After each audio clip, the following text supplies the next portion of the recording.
بسم الله الرحمن الرحيم.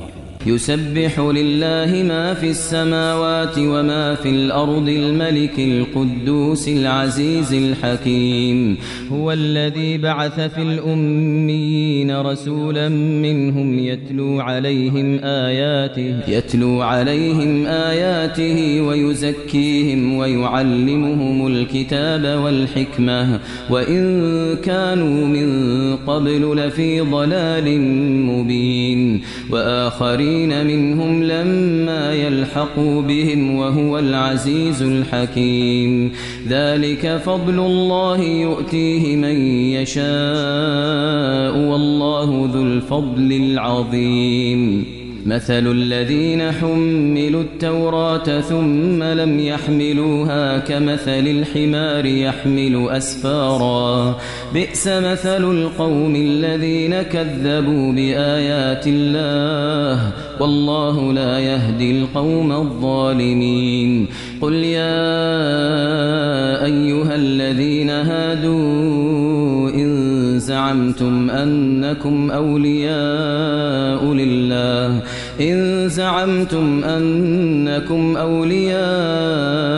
لله من دون الناس فتمنوا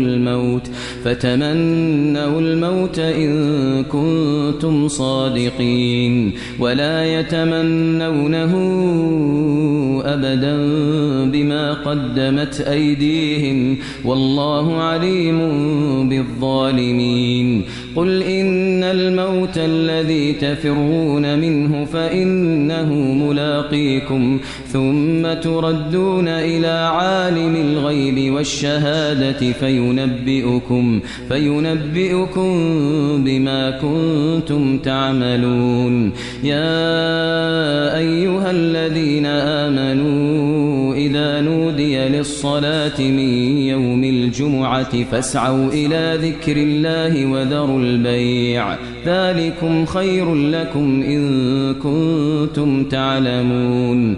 فإذا قضيت الصلاة فانتشروا في الأرض وابتغوا من فضل الله واذكروا الله كثيرا لعلكم تفلحون. وإذا رأوا تجارة أو لهوا انفضوا إليها وتركوك قائما قل ما عند الله خير من اللهو ومن التجارة والله خير الرازقين.